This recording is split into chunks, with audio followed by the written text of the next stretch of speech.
Hey everyone, Michael Anthony here. Van Halen, Chickenfoot, Sammy in the Circle. But anyway, you're listening to the only podcast that is dedicated to breaking down the entire Van Halen catalog one track at a time. And the podcast will rock. Ow! Hello, baby!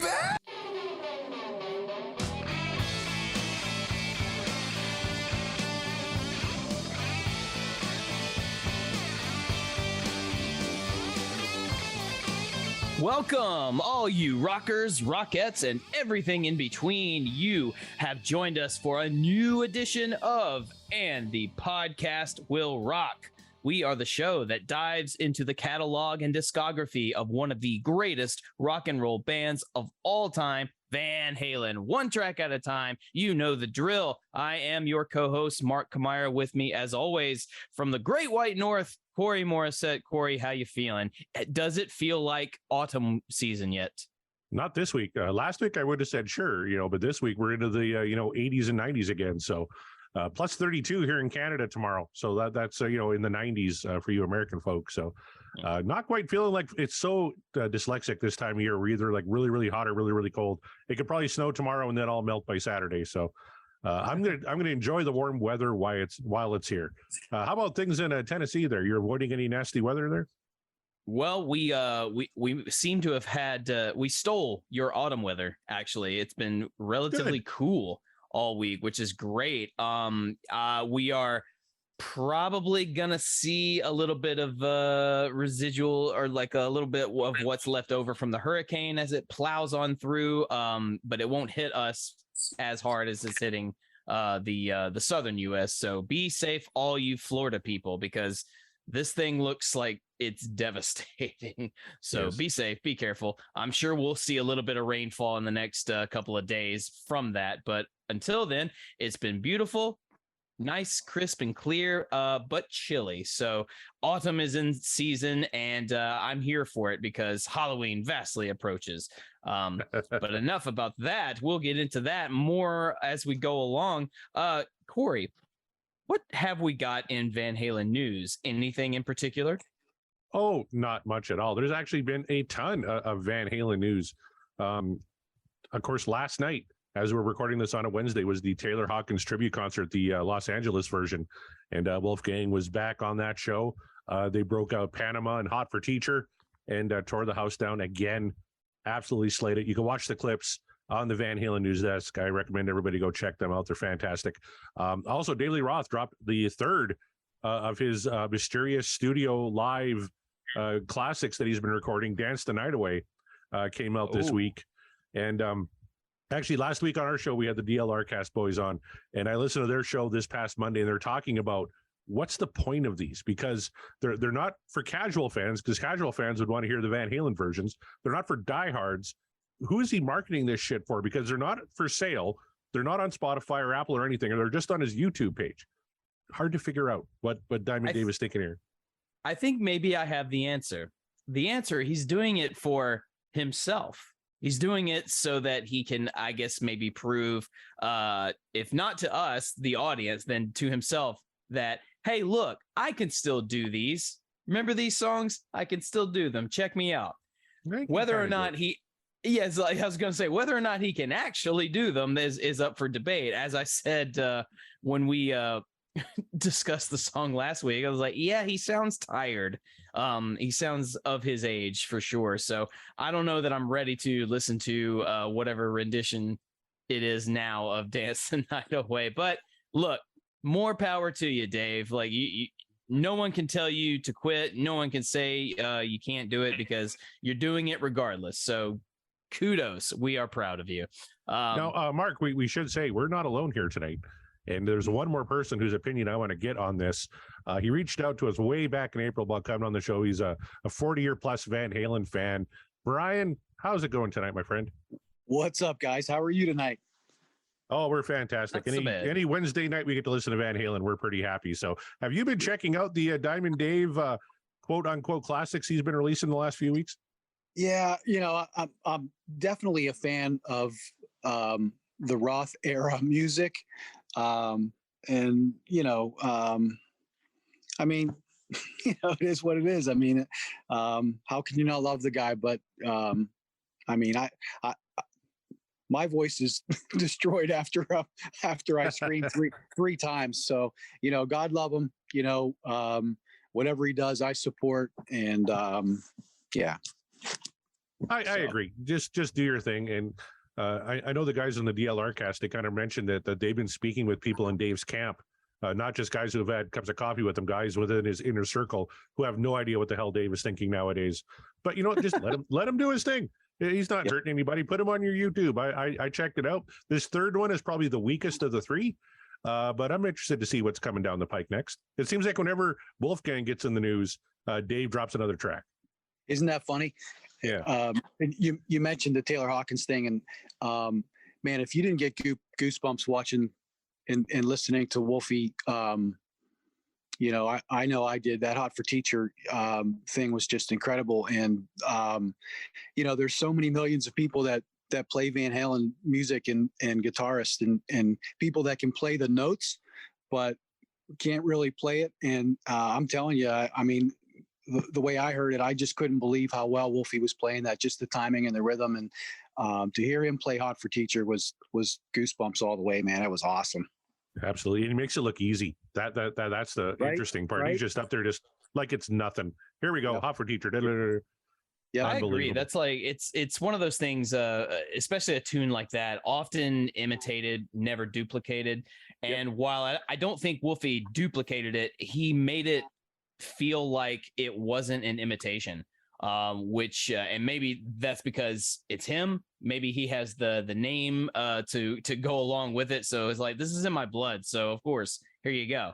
But it didn't feel like an imitation. It felt like, no, I'm playing this. I'm gonna put my own spin on it. Yes, it's gonna sound like my dad because, well, hello, he's my dad. So and that's not an easy thing to do, because coming from someone who does a lot of tribute night shows where we are playing songs that you all love, a lot of times it is just an imitation, because that's the nature of the show. But we try to put our own little spin on it so that it provides a fresh take. To me, it felt fresh when Wolfie was playing. It felt familiar yet fresh, if that makes any sense whatsoever. So yeah, I echo that statement.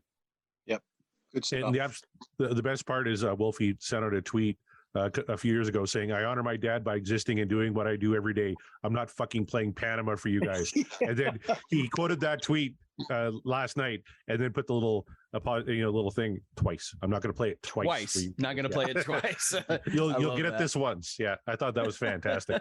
Yeah, I caught that too. That was great. Wolfie's keeping on, and God love the Taylor Hawkins tribute shows. These are absolutely wonderful. I'm glad to see so many people are digging it. Speaking of digging it, though, now comes the time in the show where we go over to our polls, the rockin' poll, as I like to call them, to discuss what the fans, you, the listener, the audience, had to say about the songs that we covered. So, Corey, if you have that up, what did the people say about our song last week? All right, last week we did You and Your Blues from A Different Kind of Truth, and it was pretty definitive. 79.4%. What Dreams Are Made Of. 20.6%. This Dream Is Over. So there's a resounding win for You and Your Blues from A Different Kind of Truth. And the comments all pretty much reflect that. They even kind of chime in on whether the respin was in order. Of course, I controversially respun because we initially landed on Pleasure Dome from For Unlawful. We had two Dave guys on the show. We couldn't spin one of the worst Sammy tracks. So I don't regret it at all. We're probably going to get it tonight, though, with Brian here. So maybe. All right. Should we get to some comments? We should. Okay. Davey says, granted, DLR's voice has not aged well and strains in the chorus. Still, the lyrics are well written and EVH's brown sound guitar tone has returned. All that is more than enough for this to be What Dreams Are Made Of. Additionally, I cried during this song after Eddie Van Halen's passing. So thank you very much for that, Davey. Yeah. The Van Halen lyrics account says, great song. Eddie's tone is awesome as always. Only thing missing, Michael Anthony's background vocals. Don't we know it? Yeah. Yeah. And Wolfie did a great job, but it's just it doesn't quite seem right without Michael Anthony in there, right? Let's see. Jonathan says, this is my favorite song off of A Different Kind of Truth, but after I listened to the pre-chorus, could not stop thinking this belonged on Eat 'Em and Smile. Great song, great musicianship, great lyrics. Interesting. Well, I'm a fan of Eat 'Em and Smile. So yeah, I'll go along with Jonathan on that one. How are you, Brian? Are you a fan of David's solo stuff? What about Eat 'Em and Smile? Yeah, absolutely. I thought it was great. Didn't Ted Templeton do that with Dave and his band? He did. Yes, he did. Yeah. He had a great band. He had Steve Vai. I mean, they had some great songs. I was a big fan, especially at the time. But yeah, fantastic album, absolutely. Yelnick says it should have been the lead single. Would have blown that album and tour wide open. So there you go. Do you think You and Your Blues should have been the first single instead of Tattoo? I don't know about that, but I'm trying to remember how Tattoo goes. So maybe it should have. But I don't know. We'll have to revisit that question when we get to the track Tattoo. That's right. It's still on there.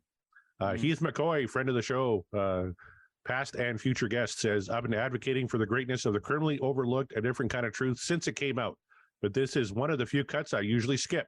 You guys actually brought me a greater appreciation of this one. So that's awesome, Heath. Thanks for that. And Sean Geek and Fast Fred said the same boat for them. So they agreed with that sentiment. Right on. All right. Greg says this is one of the new songs that are A Different Kind of Truth, which was not reworked from old material. It shows how great Van Halen still is. They can evolve their songwriting and sound, stay true to themselves, and put out incredible new music. Best cut on the album. Wish they played it when I saw them. And that's a big one there. We wish they would have played that whole tour. But maybe vocally a little challenging for Dave to bust that out every night. I mean, probably, especially considering the era, the time frame in which they would have been touring. Yeah, that's probably legit. Yeah, I listen to You and Your Blues, and I think if this is the direction Van Halen music would have been going, had they done another album in, say, 2015 and all that, like we would have had some really great stuff coming up. That's a fair assessment, I think. All right. Michael says that whole album is really solid. Totally agree with that.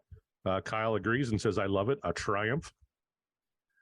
And Mason says, one of Dave's best vocals. He lays himself out for that one, but Will says, and it's still not that great. Will is notoriously a Sammy guy. So I don't think he was a real fan of A Different Kind of Truth or You and Your Blues. So there's a dissenting opinion there. Well, I appreciate you, Will, as a fellow Sammy guys, but I was like, I don't know if I agree with his assessment, but I appreciate it. I think I caught Will on Twitter last week, kind of getting into it. Every once in a while, the conversation comes up between who is more successful, Dave or Sammy. And all the Dave guys say, Dave sold twice as many records. And all the Sammy guys say, yeah, but they were all sold during Sammy's time because they were more popular. Both those things are true.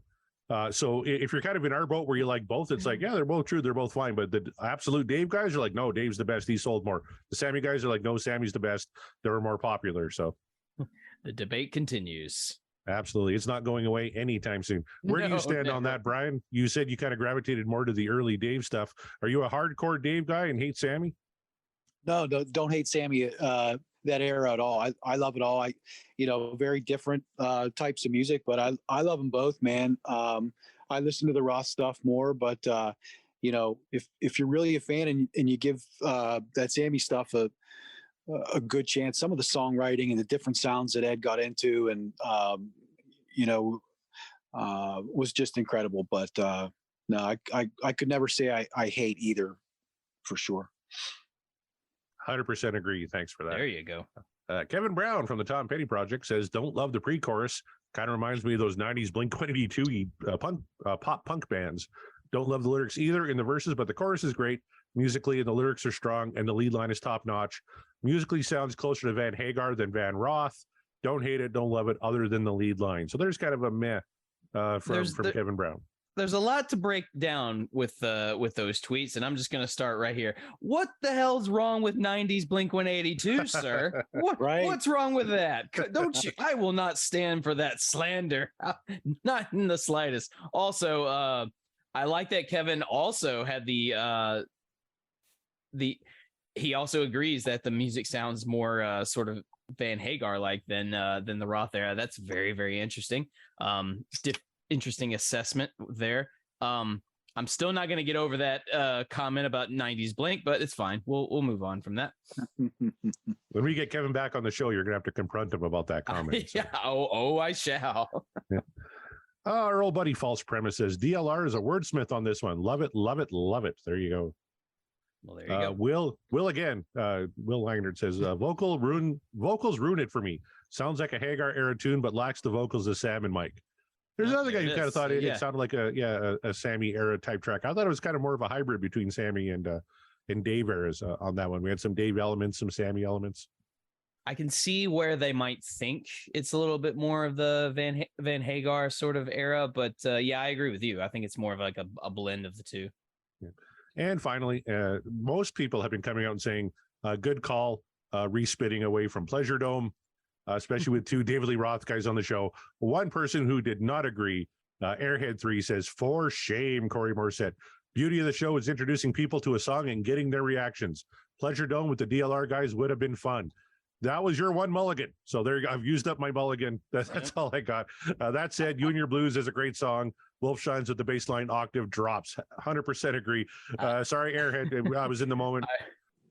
I warned you. What happened? At least that was the only one. That was the only one. That's true. At least it was just the one, but I knew it. I knew someone would take umbrage with our our change of the show. Yes, well, I'm with you there, Airhead 3. But also the show, I think,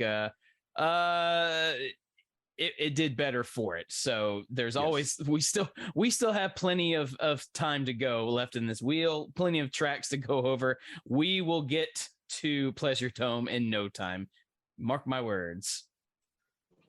Absolutely. I regret nothing. I'm just going to say that we having the DLR guys on for You and Your Blues, I thought was fantastic. We're probably going to spend Pleasure Dome tonight. That's my prediction.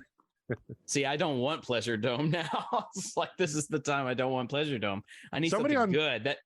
Well, I hear you. Somebody on Twitter actually recommended if we spin Pleasure Dome, we should do the live version from live right here, right now, because it's better. And I agree, like the live version of Pleasure Dome, much better than the studio track. But I've used up my one mulligan. I can't bend the rules anymore. So you have. So I don't know. We'll have to if we come across that bridge, we'll have to see. We'll have to see. So be on the lookout, listeners, for what may come.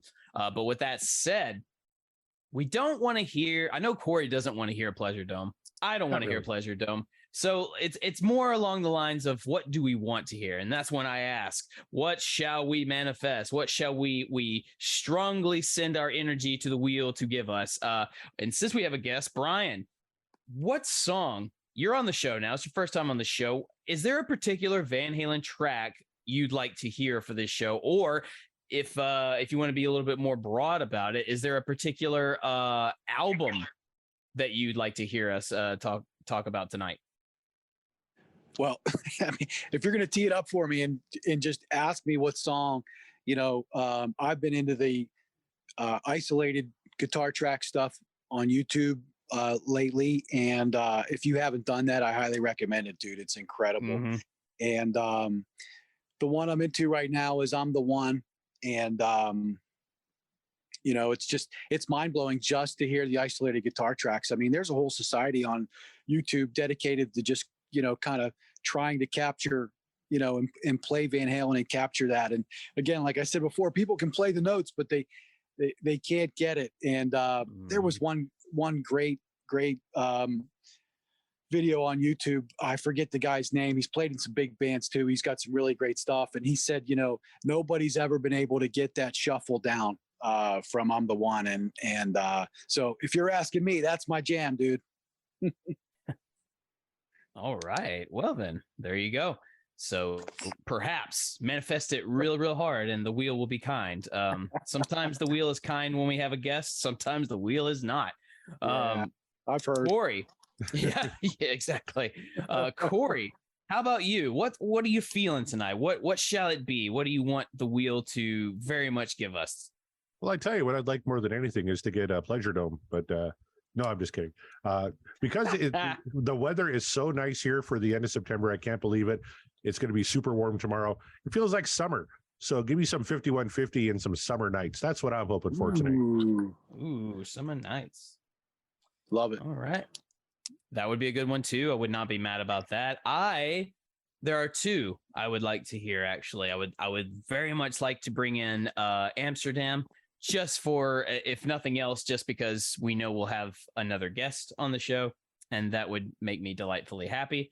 That's my totally non-biased opinion. But actually, I'm gonna re-manifest a song that I wanted to hear in the previous episode, and that's "Ain't Talking About Love." That's one of my favorite Van Halen tracks, and I cannot believe we still have not spun it. I would really love it. That song just pumps me up in a way that I need it. I very much need it. It's been a tough week and a tough 2 weeks. I need to hear a rockin' powerhouse Van Halen tune like that. Please give it to me, Will, or give me any of the songs that we have suggested, because that would be great.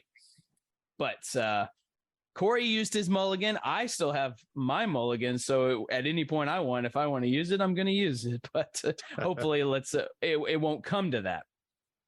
But whenever you're ready, whenever Sammy is ready, Brian, Corey, I'm ready. Let's spin the wheel. All right, just going to prime it up, get some shuffles going there, and still priming. It's fine. Here we go.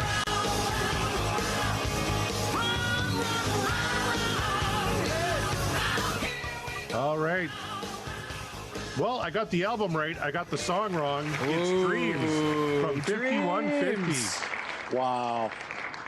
This is Lovely. A big one, boys. Not mad about it at all, for all the obvious reasons. How could you be mad at Dreams? Come on. Exactly. Corey, please tell me, when were you first introduced to the track Dreams? Oh, this would have been in 85, 86. This is one of the singles, I believe, Inside was the B-side of Dreams way back when. It was the second single off of 5150. And one of my all-time favorite Sammy tracks. I don't want to tip my hand too much here, but this is one when I'm thinking about the Sammy era Van Halen. Dreams is at the top of my list. How about you, Brian? What are your thoughts on 5150? Oh, fantastic album, man. I love 5150. I mean, if you remember back then how highly anticipated it was, dude, coming out of that ugly divorce, I mean, everybody was just like, what's going to happen? How's it going to sound? 5150 was incredible. They did it in a big way. Yeah. How about you, Marco? What are your thoughts on 5150? I mean, well, it's one of the, at least for me, one of the primo Van Halen albums. And it's of the other, if I think about the Van Hagar era, 5150 comes to mind. This song, as you say, definitely comes to mind. I don't remember a time where this Van Halen song was not in my sort of repertoire, or my echelon, whatever you want to call it. It's always been with me.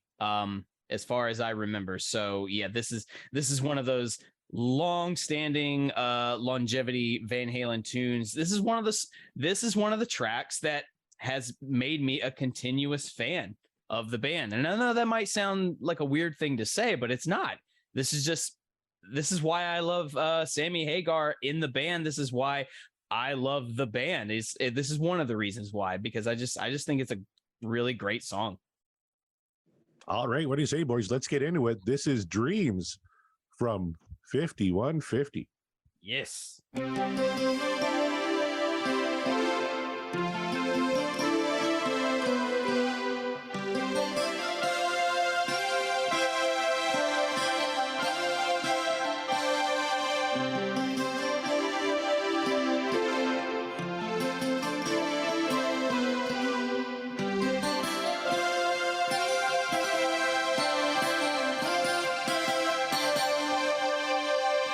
All right, Mark. So right off the hop, we got that keyboard that Eddie was so anxious to get using in the 1984 jump, that kind of thing. Here he doesn't have Dave telling him nobody wants to hear you play the fucking keyboards, play the guitar. He can kind of do whatever the hell he wants, right? We got a nice little keyboard intro to Dreams.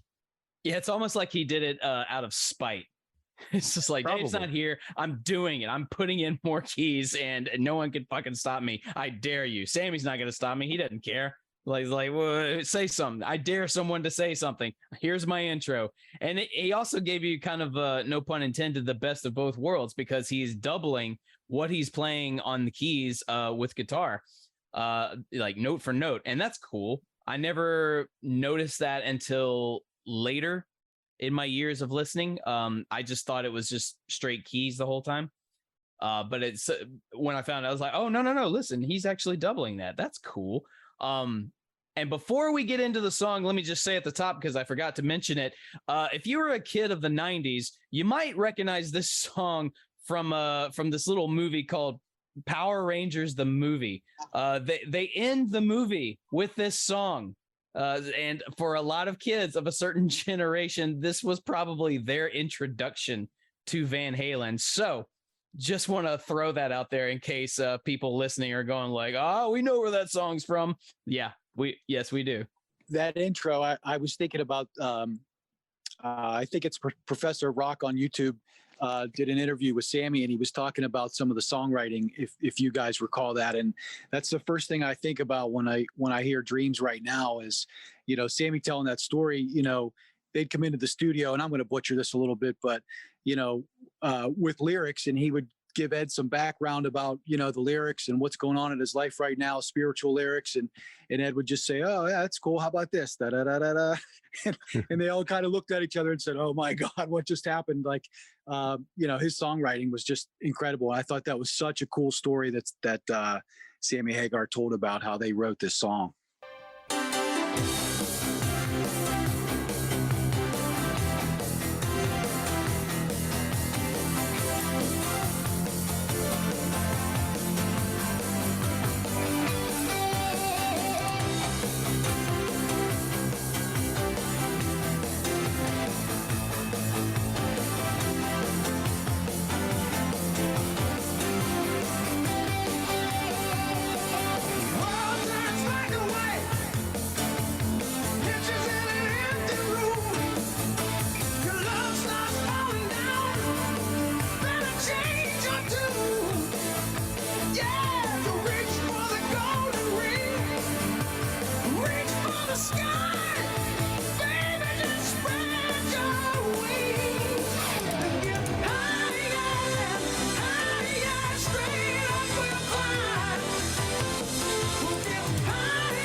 All right. We talked about the differences between Dave and Sammy.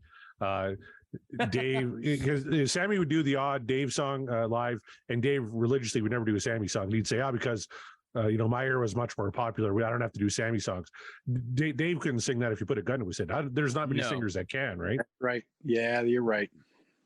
Not to the extent that they could pull it off as well as Sammy could. Dave for damn sure could not. And look, and I know that's going to sound like, oh, look, Mark's taking a stab at Dave again. Like, no, I'm just spitting facts here. He does not have the vocal ability to do it. So of course he's going to say, no, we're not doing any Sammy tunes.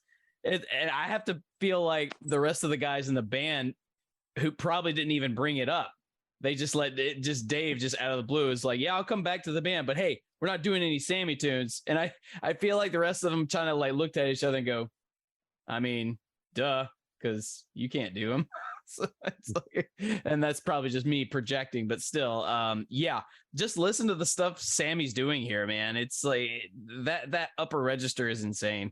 I'm just doing some reading here on the video. And apparently Van Halen, they refused to make videos for any of the tracks on 5150. So Warner Brothers just kind of threw together a whole bunch of stock footage of the Blue Angels. And they sent it to Dreams doing aerial stunts. And it became a surprise hit on MTV, and the Navy used it as part of their recruiting effort. So the only way it could have been better is if they had used Danger Zone. But yeah, Dreams from Van Halen's works too. Yeah. Another thing I learned is that actually Wolfgang cited this as being the definitive Sammy Hagar era Van Halen song. I believe the quote was, "That's one of the best things my father ever wrote." So he's a big fan of this one.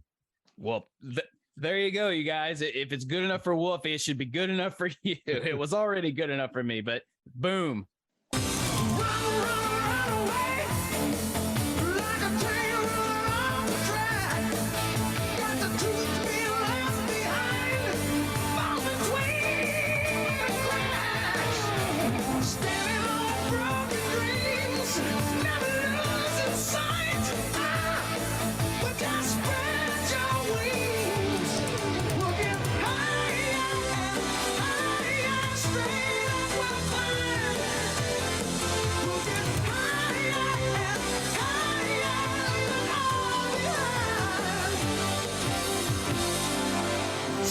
So there's a particular, I don't know if you can call it a brand or a genre, but there's a particular, let's just call it brand called arena rock.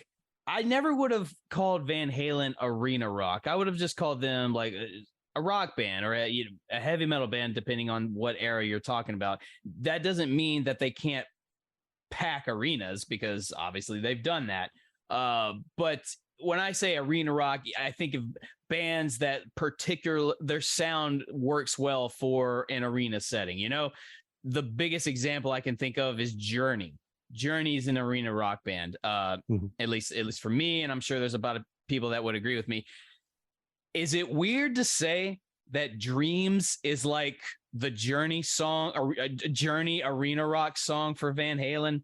Because I get, like, just based on the vibe and the way the song is structured, and maybe it's because Sammy's just doing his thing, reminiscent of how Steve Perry would do his thing vocally. But this to me just screams arena rock. Am I out of line when I say that?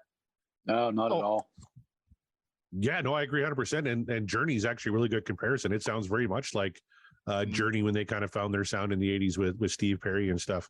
I think it was Bruce Kulick, the guitar player for Kiss, who kind of talked about how the Van Hagar era of Van Halen kind of opened them up musically a little bit. They weren't just kind of doing kind of the heavy hard rock thing, right? They could kind of go to the power pop stuff and expand their sound a little bit. Here's a great example of it. One of my found this great quote from Mick Jones, who was one of the producers on the album, and he said, quote, "I was able to push Sammy to new heights. Literally, he was singing so high that he was hyperventilating. He almost passed out." I believe it. and yet he makes it sound like he's not trying all that hard, because this is not the only time we hear Sammy like go the distance in terms like vocally. Like he does it continuously in various songs. Maybe on this one it's the highest it's been. I don't know. That's up for debate, and maybe that's something we can discuss one day, break it all down. But yeah, like I said, just listen to what he's doing. Yeah, I 100% believe that sentiment, but he still makes it sound like he can go higher if he wanted to. That's not an easy thing to do. Oh, that's not easy. I wonder if he would do this one nowadays with the Circle. Like, I think he's finally started to admit, as age is catching up to him, that hitting those notes is a little bit tougher. Dreams might be a tough one to do live nowadays for him. I think they would do it in a different key, like in a lowered key. Right. But yeah, like, I don't see why not. Well, here's hoping they break it out, because and I got to say, this is maybe my favorite Sammy Hagar vocal performance out of his entire tenure with Van Halen, maybe out of his entire career. Like, I mean, he is nailing this. That's fair. Very fair. So baby, dry your eyes. Say all the tears you've cried. What dreams are made of. 'Cause we belong in a world that must be strong. That's what dreams are made of.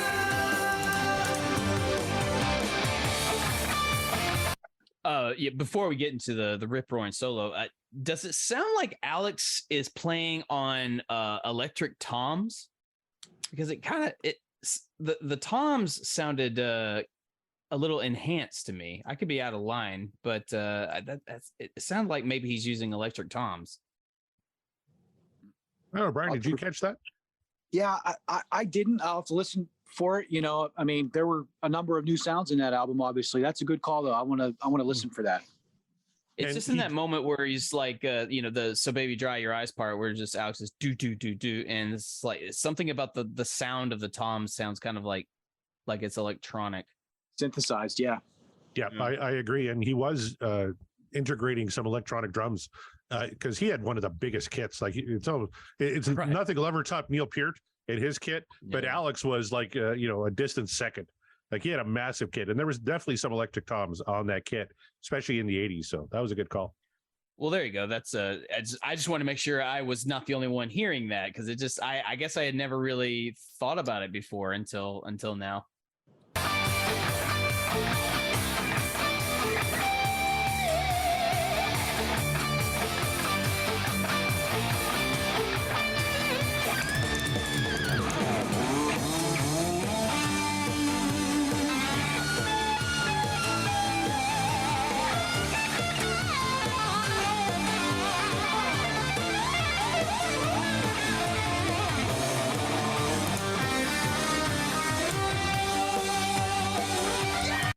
Okay, those last two rolls definitely were electric. I think. Yes. But- Also, this solo, I mean, because I don't see how we can not talk about it. Eddie is throwing so much into this solo, so much so it almost feels like there's a bunch of it that doesn't belong in this song, and somehow he's blended them all together to make it work. Does it work for you? Yeah, it's so funny you said that. Like, I was just thinking, like, you know, he was a non-rhythmic shredder, but I was just gonna say he has just some weird ability to play these rhythmic solos that also fit, and really, really awesome stuff. Absolutely. And I was going to say that there's so much musically happening over that solo. How many times, Mark, do we play one of these songs and it's just like Eddie and Alex? You got like Alex laying the bedrock for Eddie to put a solo over. We got Eddie playing his own rhythm on this. We got the bass going. We got Alex kind of all over the place with the drums. There's so much musically, but like you said, it's all kind of dialed in and fits together really nice. It shouldn't work. There's a lot of it that just shouldn't work. But anytime Eddie kind of sounds like he's going off the rails, then you hear Alex kind of like bring him back in, you know, with a roll or something, and then Eddie like changes it up into something else. Like, oh, okay, how about this? And I don't know. It shouldn't work. But this is just the mastery of Van Halen, and especially just Alex and Eddie doing what they do, because all of that, if you break it all down piece by piece, it absolutely should be a part of some other song or songs, but somehow they blend it all together into this particular track, and it just all works. It's amazing. And and credit to Don Landy and Mick Jones as well, producers on this album. I thought very, very nice engineered track as well. Mm-hmm.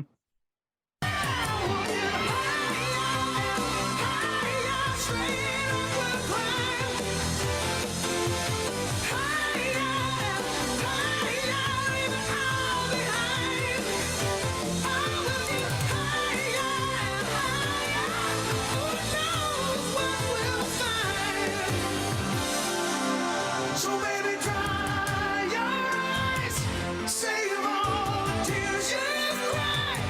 Oh, that's what dreams are made of. Oh, baby, we belong in a world that must be strong. Oh, that's what dreams are made of. Now, Mark, we haven't really got into the lyrics too much, but this is just a really nice, uplifting, positive song. And I know you mentioned you kind of had a rough week. Doesn't this make you happy just to sit down and listen to Dreams? It just kind of lifts you up in a way, doesn't it?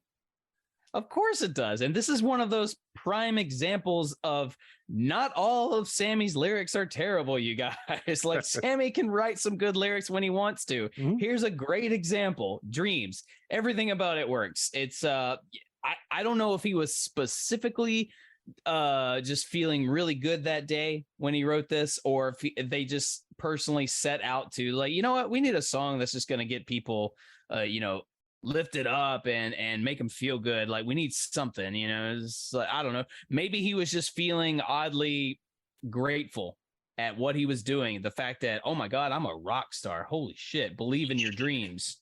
Well, and in Van Halen, he's the new guy in Van Halen, with the biggest band in the world at that time, right? Exactly. So I don't know.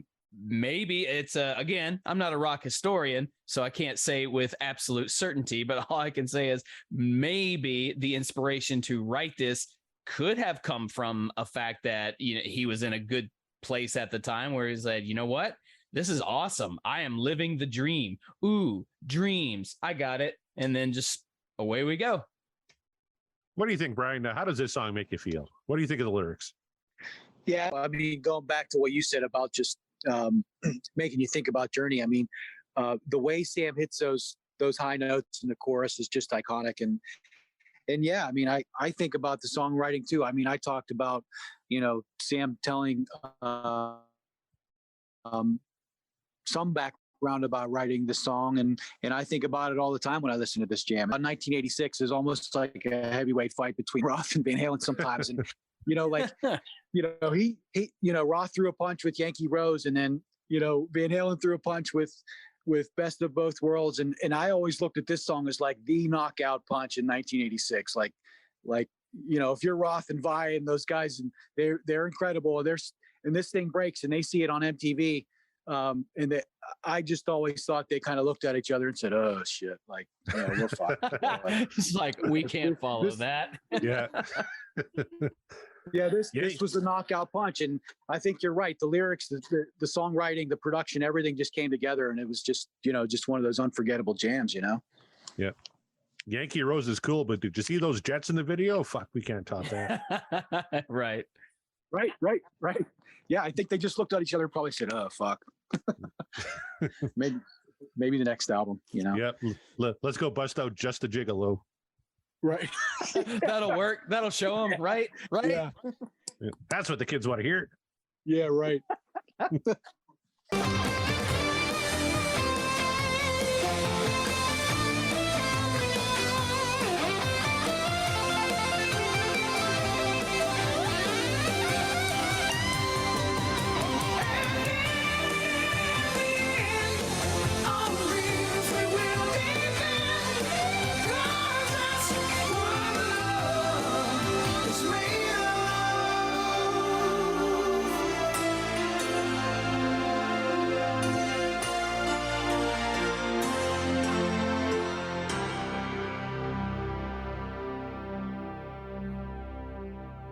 Oh, that's Dreams from 5150, released May 1986. Wow. I was just indeed. I was checking setlist.fm, and they play this song obviously quite a bit on the For Unlawful tour.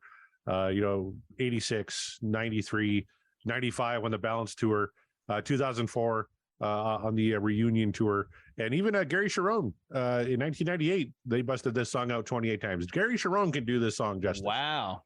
Yeah. Well, I bet he could actually. I bet a live Gary could probably do that song pretty good. I don't know if he would sound as powerful as Sammy's, obviously, but Gary could do it. Yeah, I believe in Gary, his ability. Just looking at some of the set lists from that tour, they did this song right before Humans Being. Ha! Well, that's a cool 1-2 punch. Yes, it is. And you know what? Sammy and the Circle have played this song 41 times. The last few times coming in 2021. 2021. So with the Sammy and the Circle's new album coming out as this show drops on Friday, September 30th, it's called Crazy Times. Ted Templeman had a hand in that one too. They're going to be out on the road for Crazy Times. Maybe they'll bust out Dreams again. That'd be fantastic. That would be fantastic. I kind of hope they do, and I hope they come around here so that I can actually go see that live. That would be fantastic. And hey, you know what, Sammy, if you gotta bring the key down, because look, those notes are high. I get it. Bring the key down. It's fine. It's fine. It's gonna be fine. We understand. You got nothing left to prove. With that, Mark, it's time to vote. What we must prove is whether or not we think the song was in fact what dreams are made of, or was this dream just over? So, Brian, you are our guest, so we're just gonna go ahead and start with you. Tell us, man, is the song "Dreams" what dreams are made of, or is the dream over?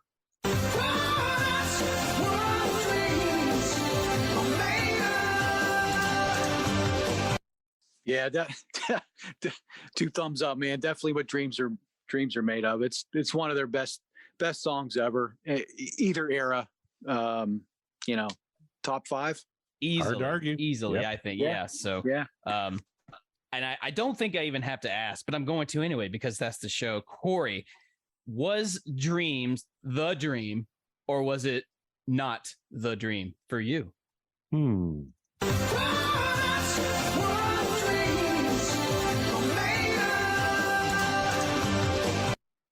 Coming in tonight and leaving tonight, this is my second favorite song off of 5150. I'm a sucker for Best of Both Worlds. That's like 1A and this is 1B. Love Dreams. And I agree 100% with Wolfgang when he says, this was kind of the pinnacle of, his dad's songwriting and of the Van Hagar, if you will, era of Van Halen. It doesn't get any better than Dreams. This encapsulates everything perfectly, even with the electronic drum rolls and stuff, and not as much Mikey as you would like maybe on the bass, but Eddie killing it on rhythm and lead on this song. And Sammy, to me, this is the ultimate Sammy track, because this is maybe my favorite Sammy vocal performance of all time. He absolutely kills this song. It's absolutely perfect, by far what Dreams are made of. So that means Mark, the contrarian, the guy who hates everything, the emo one, the guy who dresses in black with his guy liner on, complaining about life. What do you think? Did this one lift you up, or is this dream over?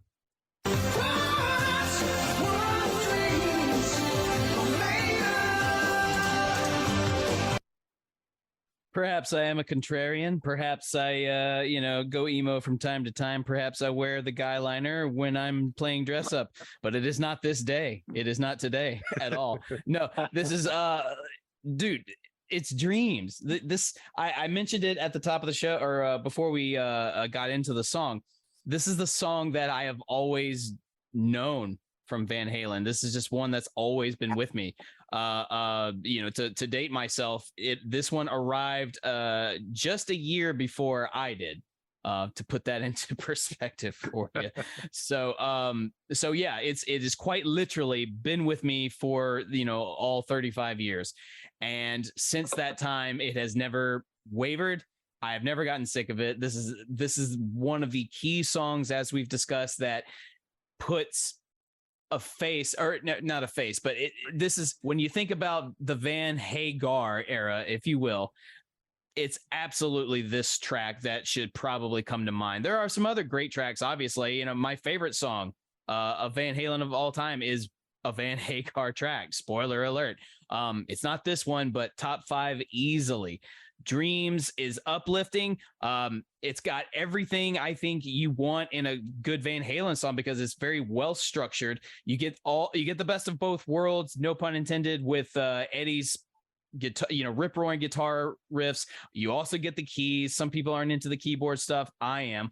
And then you get Sammy Hagar's incredible vocals, and to hear that he was pushed to the limit, quite literally, to do this song does not shock me in the slightest, but it just makes me love it even more. You guys know I'm a Sammy Hagar enthusiast, and this song has almost all the reason to do with that. So absolutely, Dreams are what dreams are made of. It's in the song. We've heard it a lot tonight, and hey, I'll go listen to it another 5 times tonight, just because that is how I feel. Yes, across the board. Clean sweep. Not a lot of suspense in this one, unfortunately. Yeah. Right. We tipped our hand early, and we were not swayed by listening to the song. This is an absolute stone cold Van Halen classic. Yes. Even David loved it. Jeez. Exactly. He didn't want to admit it, but he's gotta admit it sometimes. And I will admit to you, this is, even though I manifested a completely different song and a completely different era, this is what I needed. I absolutely needed this. And I feel somewhat more optimistic than I did an hour ago. And that's a good thing. It's a very good thing. So I hope you, the listener, felt the same way. I hope Dreams uplifted your spirit even just a little bit, because that's, I think, the point of it. So with that being said, let's wrap it up. Brian, you are our guest today, our fan guest. Thank you so much for, first of all, listening. Thank you for keeping up. Thank you for wanting to be a part of the show. We can't do this without listeners like yourself. And so it was very, very cool to have you on the show. So I hope you had a great time. Yeah, I had a great time, guys. Thank you. Put me back on the list, please. And thank you for picking thank you for picking such a great song, man. I lucked out here, but yeah, man, put me back on the list. This was freaking awesome. All right, well, we'll see you next April then. By the way the list is looking, we got a lot of names on it, but it was an absolute pleasure having you here, Brian. And yeah, we'll for sure get you back on. And the wheel is kind. Usually the wheel is not nice to our guests. Maybe this is starting a new trend. Whenever we bring people on, the wheel will be nice to them. Yeah, it seems to really like Eric Sinich though, but yeah, our other guests not so much. Corey, where can the good people find you? Where can they find the show and all the stuff associated with it?